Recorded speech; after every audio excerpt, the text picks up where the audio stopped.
అలవైకుంఠపురంలో నాకు నచ్చిన one of the best and brilliant star hero introduction అంటే అది అలవైకుంఠపురంలో అని చెప్పాలి. మూవీ ఓపెనింగ్ సీన్లో అల్లు అర్జున్ని ఒక రిచ్ లుక్తో హెలికాప్టర్ నుంచి దిగుతున్నట్లు చూపిస్తారు. అందులో బ్రిలియన్స్ ఏముంది భయ్యా అని మీరు అనుకోవచ్చు. నిజానికి హీరో పెరిగేది మిడిల్ క్లాస్లో. అలాంటి హీరో ఎంట్రీ అంటే నార్మల్గా ఉంటుంది. హీరో ఎంత మిడిల్ క్లాస్ అయినా ఒక స్టార్ హీరో ఎంట్రన్స్ అంటే ఫ్యాన్స్కి కొన్ని ఎక్స్పెక్టేషన్స్ ఉంటాయి కాబట్టి ఇలా చూపిస్తారు. యాక్చువల్గా మనం పడుకున్నప్పుడు మన బాడీ చుట్టూ ఏం జరుగుతుందో అది మనం కల్లో కూడా ఫీల్ అవుతాం. కల్లో హెలికాప్టర్ ఎగురుతున్నప్పుడు ఫుల్ దుమ్ములేస్తుంది. అందులో వాళ్ళ నాన్నను చూపిస్తారు.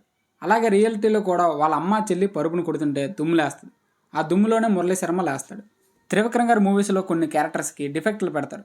ఈ మూవీలో సుమంత్ మాటలు గమనిస్తే వెనక మాట్లాడాల్సిన మాట ముందు మాట్లాడతాడు. ప్రాపర్ సెంటెన్స్ ఫార్మేషన్ ఉండదు. ఇష్టం అంటే నందు అంటే నాకు ఇష్టం, మీకు తెలీదు. ఈ మూవీలో మెయిన్ ట్విస్ట్ బేబీ ఎక్స్చేంజ్ కూడా మూవీ స్టార్టింగ్లోనే ఆడియన్స్కి చూపించేస్తారు. హీరోకి ఫాదర్ మీద ఉండే ఫ్రస్ట్రేషన్, హీరో మీద వాళ్ళ ఫాదర్ పెట్టే ప్రెజర్, ఇదంతా ఆడియన్స్ ఫీల్ అవ్వాలి అంటే కథలో ఏం జరుగుతుంది అని ఆడియన్స్కి ముందే రివీల్ చేయాలి. కానీ హీరోకి మాత్రం తెలియకుండా ఇంటర్వెల్కి ఒక నర్స్ క్యారెక్టర్తో రివీల్ చేస్తారు. త్రివిక్రమ్ గారి ప్రతి మూవీలో డైలాగ్స్ అన్నీ మనకి జీవితంలో ఏదో ఒకటి నేర్పిస్తాయి. ఈ జనరేషన్కి నో చెప్పడం రాదు అని జయరామ్ గారితో ఒక డైలాగ్ చెప్పిస్తారు. నిజమే, అది చెప్పడం రాక చాలాసార్లు చాలా ఇబ్బంది పడుతున్నాం. At the same time Sushant no చెప్పలేక ఇబ్బంది పడడం, అల్లు అర్జున్ ధైర్యంగా నో చెప్పడం, ఈ సీన్ ప్యారలల్గా చూపించే విధానం హైలైట్. అసలు టూ డిఫరెంట్ పర్సన్స్ ఒక సిచ్యువేషన్ ఎలా హ్యాండిల్ చేస్తున్నారు అని చూపించే సీన్లో డైలాగ్స్ అన్నీ చాలా ఇన్స్పైరింగ్గా ఉంటాయి. అదే కాదు, ఒక సీన్లో సుశాంత్ ప్యాంట్ పాకెట్లో రింగ్ బాక్స్ ఉంటుంది. హోటల్ స్టాఫ్ ముందు ఆక్వర్డ్గా ఫీల్ అయ్యి చేతిలోకి తీసుకుంటాడు.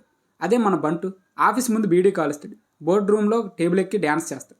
So Bantu wouldn't have cared if he was in the same situation. మోసం చేసి ఒక స్థానాన్ని సంపాదించవచ్చేమో కానీ స్థాయిని మాత్రం పొందలేం.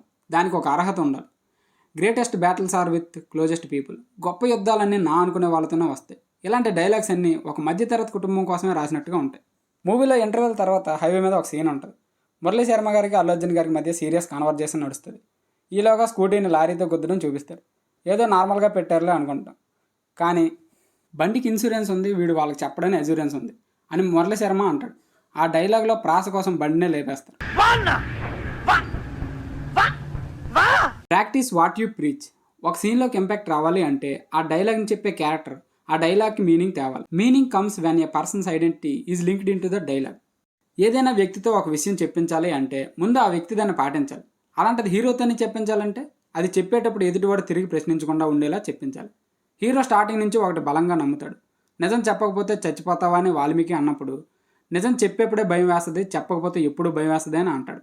హీరో నమ్మిన దానికి ఒక ఇంపార్టెన్స్ ఉంటుంది. హీరో జయరామ్ గారికి లవ్ గురించి ఎక్స్ప్లెయిన్ చేసే సీన్. మనిషిని ప్రేమిస్తే అబద్ధం విలువ తెలుస్తుంది, కరెక్టే. కానీ నిజం చెప్తేనే కదా మీ ప్రేమ ఎంత గట్టితో తెలుస్తుంది. హీరో నిజం మాత్రమే చెప్తాడు అని ఏదో పెట్టాలని పెట్టకుండా ఆ క్యారెక్టర్కి ఒక సీన్ ద్వారా పే ఆఫ్ ఇవ్వడం గ్రేట్ క్యారెక్టర్ ఆర్క్. అది మూవీ ఒక థిన్ లైన్ స్టోరీ, ఫ్లాట్గా ఉండే స్టోరీ లైన్ ఇది. అలాంటి స్టోరీని పుల్లప్ చేయాలంటే మూవీలో ఒక మ్యాజిక్కే జరగాలి. స్టైలిష్ స్టార్ అల్లు అర్జున్, ఈ పేరు కంటే మ్యాజిక్ ఏమి ఉంటుంది భయ్యా. స్టైల్ అండ్ స్వాగ్ మూమెంట్స్తో బుట్టబొమ్మ లాంటి అమ్మాయి పక్కనే ఉన్నా మనం అల్లు అర్జున్నే చూస్తాం. అలా ఉంటుంది మూవీలో ఆయన స్క్రీన్ ప్రెజెన్స్. ఫైట్స్లో కూడా ఒక స్వాగ్ ఉంటుంది.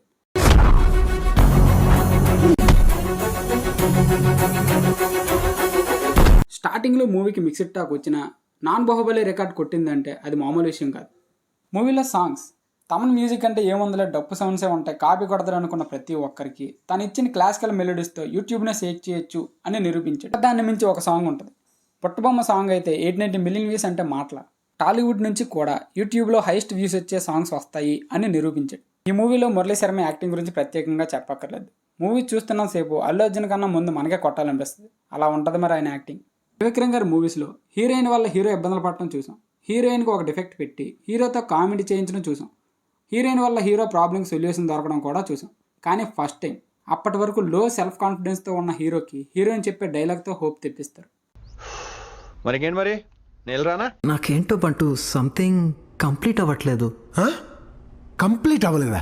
త్రివిక్రమ్ గారి బ్రిలియంట్ డీటెయిల్స్ గురించి చెప్పాలంటే త్రివిక్రమ్ గారు పురాణాలు రెఫరెన్స్ తీసుకొని డైలాగ్స్ అండ్ స్టోరీస్ రాస్తారని తెలుసు. కానీ ఈ మూవీలో క్యారెక్టర్స్ని రెఫరెన్స్గా తీసుకున్నారు. వాల్మీకి రామాయణం రాయక ముందు వరకు ఒక దొంగ, తర్వాత మహర్షిగా మారి రామాయణం రాశారు. ఆయన రెఫరెన్స్గా తీసుకుని మురళీ శర్మ గారి క్యారెక్టర్ రాశారు. అందుకే ఆయన నేమ్ వాల్మీకి. అలాగే రాముడు రెఫరెన్స్తో అల్లు అర్జున్ గారి క్యారెక్టర్.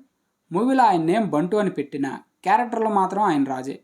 అందుకే రోహిణి గారితో ఒక డైలాగ్ చెప్పిస్తారు, నా కొడుకు ఎక్కడున్నా రాజే అని. రాముడు అరణ్యవాసం చేసినట్టే మన హీరో కూడా ఒక చిన్న ఇంట్లో పెరుగుతాడు. అంతేకాదు ఎంత కష్టమైనా సరే ఎప్పుడు నిజం మాత్రమే చెప్తాడు. యశోద గారి రిఫరెన్స్తో టబు గారి క్యారెక్టర్ వేరే వాళ్ళ కొడుకుని సొంత కొడుకులా పెంచుకుంటుంది. మూవీ లాస్ట్లో టబుకి అల్లు అర్జునే అసలు కొడుకు అని తెలిస్తే అక్కడ ఎమోషనల్ సీన్ కూడా ఇంకా బాగా వర్కౌట్ అయ్యేదేమో. మరి త్రివిక్రమ్ గారు ఏమనుకున్నారో ఏమో, ఫాదర్ అండ్ సన్ బాండ్ని మాత్రమే స్ట్రాంగ్గా చూపించారు. నేనేమైనా తప్పులు మాట్లాడితే అందరూ క్షమించాలి. నా మాటలు ఓపిక ఉన్నందుకు అందరికీ కృతజ్ఞతలు. Thank you.